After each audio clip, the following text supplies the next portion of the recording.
वक्रतुंड महाकाय कोटि सूर्य समप्रभ निर्विघ्नं कुरु मे देव सर्वकार्येषु सर्वदा। सच्चिदानंद रूपाय विश्वोत्पत्त्यादिहेतवे तापत्र विनाशाय श्रीकृष्णाय वयं नमः।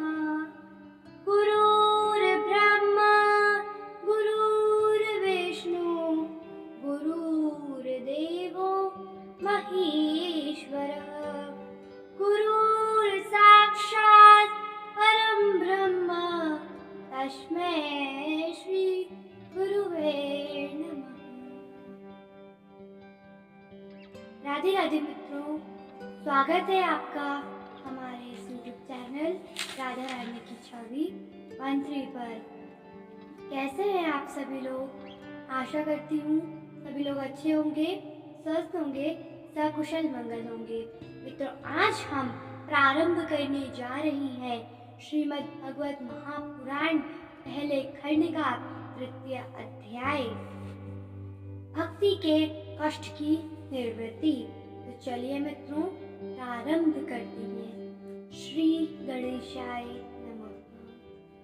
नारद जी कहते हैं, अब मैं भक्ति, ज्ञान और वैराग्य को स्थापित करने के लिए प्रयत्न पूर्वक श्री सुखदेव जी के कहे हुए भागवत शास्त्रों की कथाओं द्वारा उज्जवल ज्ञान यज्ञ करूंगा। यह यज्ञ मुझे कहाँ करना चाहिए? आप इसके लिए कोई स्थान बता दीजिए। आप लोग वेद के परगामी हैं, इसलिए मुझे इस सुख शास्त्र की महिमा सुनाइए। यह भी बताइए कि श्रीमद् भागवत की कथा कितने दिनों में सुनानी चाहिए और उसके सुनने की विधि क्या? तब सनकादि जी बोले, नारद जी, आप बड़े विनीत और विवेकी हैं। आइए हम आपको ये सब बातें सुनाते हैं। आप ध्यान से सुनिएगा। हरिद्वार के पास आनंद नाम का एक घाट है। वहाँ अनेकों ऋषि रहते हैं, अनेकों ऋषि मुनियों रहते हैं तथा देवता और सिद्ध लोग भी उसका सेवन करते रहते हैं। भांति भांति के वृक्ष और लताओं के कारण वह बड़ा सघन है और वहाँ बड़ी कोमल नवीन बाल बिछी हुई है। वह घाट बड़ा ही सुरमय और एकांत प्रदेश में है और वहाँ हर समय सुनहरे से कमलों की सुगंध आया करती है। उसके आसपास रहने वाले सिंह, हाथी आदि परस्पर विरोधी जीवों के चित्त में भी वैरव नहीं है। यहाँ आप बिना किसी विशेष प्रयत्न के ही ज्ञान यज्ञ आरंभ कर दीजिए। उस स्थान पर कथा में अपूर्व रस का उदय होगा। भक्ति भी अपनी आंखों के ही सामने निर्बल और ऊर्जाहीन अवस्था में पड़े हुए ज्ञान और वैराग्य को साथ लेकर वहां जाएगी, क्योंकि जहाँ भी श्रीमद् भागवत कथा होती है वहाँ ये भक्ति आदि अपने आप पहुँच जाती हैं। वहाँ कानों में कथा के शब्द पढ़ने से ये तीनों तरुण हो जाएंगे। मित्रों, इसलिए हमको श्रीमद् भागवत गीता का पाठ करना चाहिए। तब सूत जी कहते हैं, इस प्रकार कहकर नारद जी के साथ सनकादि भी श्रीमद् भागवत कथा व्रत का पान करने के लिए वहां से तुरंत गंगा तट पर चले गए। जिस समय वे तट पर पहुंचे, भूलोक, देवलोक और ब्रह्मलोक सभी जगह इस कथा का हल्ला हो गया। जो भागवत कथा के रसिक विष्णु भक्त थे वे सभी श्रीमद् भागवत व्रत का पान करने के लिए सबसे आगे दौड़ दौड़ कर आने लगे। भृगु, वशिष्ठ, च्यवन, गौतम, मेधितिथि, देवल, देवराज, परशुराम, विश्वामित्र, शाकल, मांडरेय, दत्तात्रेय, पिप्लाद, योगेश्वर व्यास और पराशर, छाया शुक्र, जीजल और आदि सभी प्रधान मुनिगण अपने अपने पुत्र, शिष्य और स्त्री समेत बड़े प्रेम से वहां आए। इनके सिवा वेद, वेदांत, उपनिषद, मंत्र, तंत्र, 17 पुराण और 6 शास्त्र भी मूर्तिमान होकर वहां उपस्थित हुए। गंगा आदि नदियां, पुष्कर आदि सरोवर, कुरुक्षेत्र आदि समस्त क्षेत्र, सारी दिशाएं, दंडक आदि वन, हिमालय आदि पर्वत तथा देव, गंधर्व और दानव आदि सभी लोग कथा सुनने चले गए। जो लोग अपने गौरव के कारण नहीं गए, अपने घमंड के कारण नहीं गए, महर्षि भृगु उन्हें समझा बुझाकर ले ही गए। तब कथा सुनाने के लिए दीक्षित होकर श्री कृष्ण परायण सनकादि नारद जी के दिए हुए श्रेष्ठ आसन पर विराजमान हुए। उस समय सभी श्रोताओं ने उनकी वंदना की। श्रोताओं में वैष्णव, विरक्त, सन्यासी और ब्रह्मचारी लोग आगे बैठे और उन सब के नारद जी विराजमान हुए। उन सब के आगे नारद जी विराजमान हुए। एक और ऋषिगण, एक और देवता, एक और वेद और उपनिषद आदि तथा एक और तीर्थ बैठे और दूसरी और स्त्रियां बैठी। उस समय सब और जय जयकार, नमस्कार और शंखों का शब्द होने लगा और अबीर, गुलाल, खीर, फूल एवं फूलों की खूब वर्षा होने लगी। कोई कोई देव श्रेष्ठ तो विमानों पर चढ़कर वहां बैठे हुए सब लोगों पर कल्प वृक्ष के पुष्पों की वर्षा करने लगे। जब सूर्य जी कहते हैं, इस प्रकार पूजा समाप्त होने पर जब जब लोग एकाग्रचित हो गए, तब सनकादि ऋषि महात्मा नारद को श्रीमद् भागवत का महात्म्य स्पष्ट करके सुनाने लगे। सनकादि जी ने कहा, अब हम आपको इस भागवत शास्त्र की महिमा सुनाते हैं। इसके श्रवण मात्र से मुक्ति हाथ लग जाती है। श्रीमद् भागवत की कथा सदा सर्वदा सेवन आस्वादन करना चाहिए। इसके श्रवण मास से श्री हरि हृदय में आ जाते हैं। इस ग्रंथ में 18,000 श्लोक और 12 स्कंध हैं तथा श्री सुखदेव और राजा परीक्षित का संवाद है। आप यह भागवत शास्त्र ध्यान देकर सुनिए। तब श्री सनकादि जी उनको श्रीमद् भागवत कथा का ज्ञान देने लगे, उसे समझाने लगे। यह जीव तभी तक अज्ञातवश इस संसार चक्र में भटकता है जब तक क्षण भर के लिए भी कानों में इस शुक्ल शास्त्र की कथा नहीं पड़ती।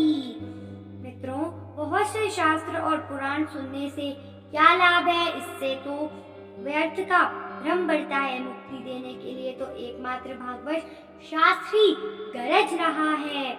जिस घर में नित्य प्रति श्रीमद् भागवत की कथा होती है, प्रतिदिन जो व्यक्ति श्रीमद् भागवत कथा पढ़ते हैं, उसका सार समझते हैं, वह तीर्थ रूप हो जाता है और जो लोग उसमें रहते हैं उनके सारे पाप नष्ट हो जाते हैं। हजारों अश्वमेध यज्ञ और सैकड़ों वाजपेयी यज्ञ इस शुकदेव शास्त्र की कथा का 16वीं अंश भी नहीं हो सकते। तपोधनो, जब तक लोग अच्छी तरह श्रीमद् भागवत का श्रवण नहीं करते, तभी तक उनके शरीर में पाप निवास करते हैं। फल की दृष्टि से इस शुक शास्त्र कथा की समता गंगा, गया, काशी, पुष्कर या प्रयागराज कोई तीर्थ भी नहीं कर सकता।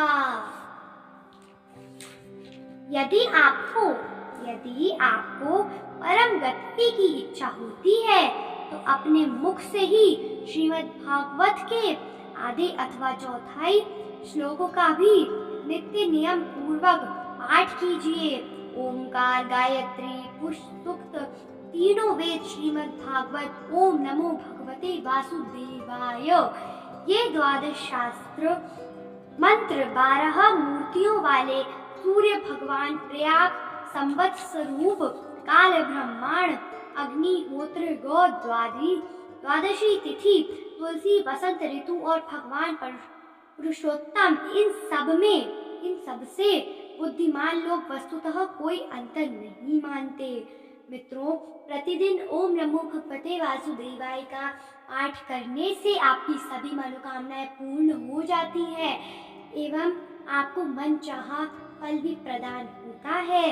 मित्रों, आगे जो पुरुष अहनिश अर्थ सहित श्रीमद् भागवत शास्त्र का पाठ करता है उसके करोड़ों जन्मों का पाप नष्ट हो जाता है। मित्रों, ओम नमो भगवते वासुदेवाय मंत्र का जप करने से आपके करोड़ों वर्षों के पापों का नाश हो जाता है, वह नष्ट हो जाते हैं और श्री कृष्ण आपकी सारी मनोकामनाओं को पूर्ण करते हैं। आपको नित्य दिन इस मंत्र का पाठ करना है एवं आपके घर में सुख शांति भी आएगी। भगवान का चिंतन करना, तुलसी को सींचना और गौ की सेवा करना, ये चारों समान हैं। जो पुरुष अंत्य समय में श्रीमद् भागवत कथा वाक्य सुन लेते हैं, अच्छी तरह समझ लेते हैं, उस पर प्रसन्न होकर भगवान उसे वैकुंठ धाम दे देते हैं। जो पुरुष इसे सोने के सिंहासन पर रखकर विष्णु भक्त को दान करता है, विष्णु भक्त को सोने पे सिंहासन पे दान कर देता है, अवश्य ही भगवान का सायुज्य प्राप्त करता है। जिस दुष्ट ने अपनी सारी आयु में चित्त को एकाग्र करके श्रीमद् भागवत मृत का थोड़ा सा भी रस स्वादन नहीं किया, उसने तो अपना सारा जन्म चंडाल और गधे के समान व्यर्थ ही गवा दिया। मित्रों, वह तो अपनी माता को प्रसव पीड़ा पहुंचाने के लिए ही उत्पन्न हुआ, जिसने इस सुख शास्त्र के थोड़े से भी वचन नहीं सुने, वह पापात्मा तो जीता हुआ ही मुर्दे के समान है। पृथ्वी के भारत स्वरूप उस पशुतुल्य मनुष्य को धिक्कार है। यो सर्वलोक में देवताओं में प्रधान इंद्रादि कहा करते हैं, संसार में श्रीमद् भागवत की कथा का मिलना अवश्य ही कठिन है। जब करोड़ों जन्मों का पुण्य होता है तभी उसकी प्राप्ति होती है। नारद जी, आप बड़े ही बुद्धिमान और योग निधि हैं, आप प्रयत्न पूर्वक कथा का श्रवण कीजिए। इसे सुनने के लिए दिनों का कोई नियम नहीं है, इसे तो सर्वदा ही सुनना अच्छा है। इसे सत्य भाषण और ब्रह्मचर्य पालन पूर्वक सर्वदा ही सुनना श्रेष्ठ माना गया है, किंतु कलयुग में ऐसा होना कठिन है। इसलिए इसकी सुखदेव जी ने जो विशेष विधि बताई है वह जान लेनी चाहिए। कलयुग में बहुत दिनों तक चित्त की वृत्तियों को वश में रखना, नियमों में बंधे रहना और किसी पुण्य कार्य के लिए दीक्षित रहना कठिन है। इसलिए सप्ताह श्रवण की अथवा माघ मास में श्रवण करने से जो फल होता है वही फल श्री सुखदेव जी ने सप्ताह श्रवण में निर्धारित किया है। मन के असंयम, रोगों की बहुलता और आयु की अल्पात के कारण तथा कलयुग में अनेकों दोषों की संभावना से ही सप्ताह श्रवण का विधान किया गया है, जो फल तप, योग और समाधि से भी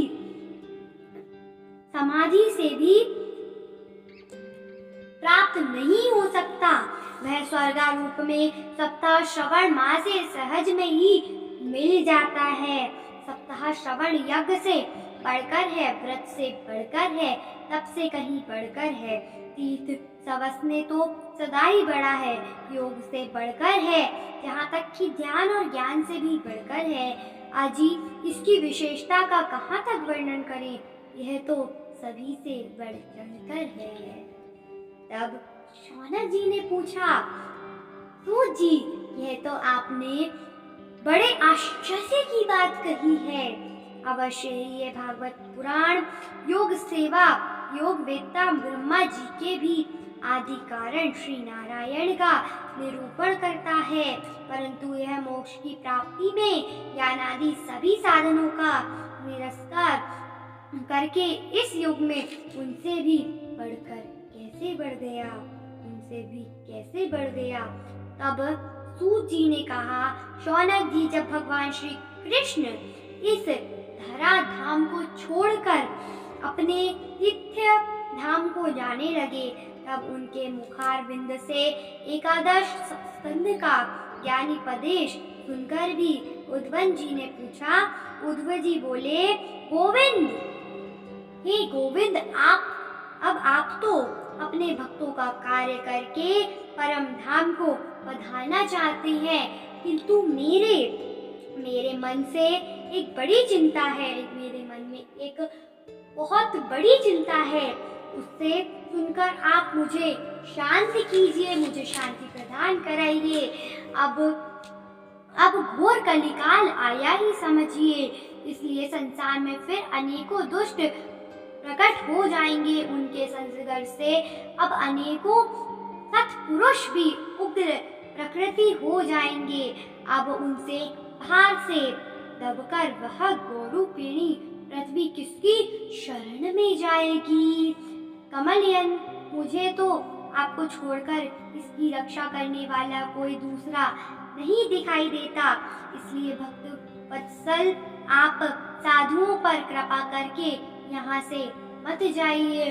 भगवान आपने निराकार और चिंत मात्र होकर भी भक्तों के लिए यही तो वह सगुण रूप धारण किया है, फिर भला आपका वियोग होने पर वे भक्तजन पृथ्वी पर कैसे रहेंगे। निर्गुणोपासना में तो बड़ा कष्ट है, इसलिए कुछ और विचार कीजिए। प्रभास क्षेत्र में उद्धव जी के ये वचन सुनकर भगवान सोचने लगे कि भक्तों के अवलंब के लिए मुझे क्या व्यवस्था करनी चाहिए। शौनक जी, तब भगवान ने अपनी सारी शक्ति भागवत में रख दी। वे अंतर्धान होकर इस भागवत समुद्र में प्रवेश कर गए, इसलिए वह भगवान की साक्षात शब्दमय मूर्ति है। इसके सेवन, श्रवण, पाठ अथवा दर्शन से ही मनुष्य के सारे पाप नष्ट हो जाते हैं। इसी से इसका सप्ताह श्रवण सबसे बढ़कर माना गया है। और कलयुग में तो अन्य सब साधनों को छोड़कर यहाँ प्रधान धर्म बताया गया है। भगवत गीता में मित्रों, भगवत गीता में यह बताया गया है कि आपको अपना जीवन कैसे व्यतीत करना है। मित्रों, भगवत गीता में भगवान श्री कृष्ण का पूरा ज्ञान छुपा हुआ है, इसलिए हमें भगवत गीता का प्रतिदिन पाठ करना चाहिए, अवश्य ही करना चाहिए। तब सूत जी कहने लगे, शौनक जी, जिस समय सनकादि मुनीश्वर इस प्रकार सप्ताह श्रवण की महिमा का बखान कर रहे थे, उस सभा में एक बड़ा आश्चर्य हुआ, उसे मैं तुम्हें बतलाता हूँ, सुनो। वहाँ तरुणावस्था को प्राप्त हुए अपने तीनों पुत्रों को साथ लिए विशुद्ध प्रेम रूपा भक्ति बार बार श्री कृष्ण गोविंद, हरे मुरारे, हे नाथ नारायण वासुदेव आदि भगवानों का उच्चारण करते हुए अकस्मात प्रकट हो गई। सभी सदस्यों ने देखा कि परम सुंदरी भक्ति रानी भागवत के अर्धों का आभूषण पहने वहां पधारी। मुनियों की उस सभा में सभी यह तर्क वितर्क करने लगे कि ये यहाँ कैसे आई, कैसे प्रविष्ट हुई, कैसे यहाँ आई। तब सनकादि जी ने कहा, ये भक्ति देवी अभी कथा के अर्थ से निकली है। उनके ये वचन सुनकर भक्ति ने अपने पुत्रों समेत अत्यंत विनम्र होकर सनत कुमार जी से कहा, भक्ति बोली, मैं कलयुग में नष्ट प्राय हो गई थी। आपने कथामृत से खींचकर मुझे फिर पुष्ट कर दिया। अब आप यह बताइए कि मैं कहाँ रहूं? यह सुनकर सनकादि ने उससे कहा, तुम भक्तों को भगवान का स्वरूप प्रदान करने वाली अनन्य प्रेम का संपादन करने वाली और संसार रोग को निर्मूल करने वाली हो, अतः तुम धैर्य धारण करके निरंतर विष्णु भक्तों के हृदय में ही बसती हो, हृदय में ही निवास करो। ये कलयुग के दोष भले ही सारे संसार पर अपना प्रभाव डालें, परंतु वहां तुम पर इनकी दृष्टि भी नहीं पड़ सकेगी।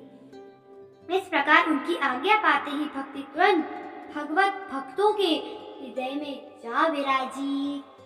जिनके हृदय में एकमात्र श्री हरि की भक्ति निवास करती है, वे त्रिलोकों में अत्यंत निर्धन होने पर भी परम धन्य है, क्योंकि इस भक्ति की डोरी से बंधकर तो साक्षात भगवान भी अपना परम धाम छोड़कर उनके हृदय में आकर बस जाते हैं। भूलोक में वह भागवत साक्षात पर ब्रह्म का विग्रह है। हम इसकी महिमा कहाँ तक वर्णन करें? इसका आश्रय लेकर इसे सुनाने से तो सुनने और सुनाने वाले दोनों का ही भगवान श्री कृष्ण की समता प्राप्त हो जाती है, अतः इसे छोड़कर अन्य धर्मों से क्या प्रयोजन है। इति भागवत पुराणे उत्तरखंडे श्रीमद् भागवत महात्म्ये भक्ति कृष्ण निर्वर्तन नाम 3 अध्याय समाप्तम। जय श्री कृष्णा। राधे राधे मित्रों, आपको वीडियो कैसी लगी प्लीज कमेंट्स में बताइएगा। यदि अच्छी लगी तो प्लीज मेरे वीडियो को लाइक करें, चैनल को सब्सक्राइब करें, वीडियो को शेयर करें और कमेंट बॉक्स में एक प्यारा सा कमेंट करके जरूर जाएं। धन्यवाद।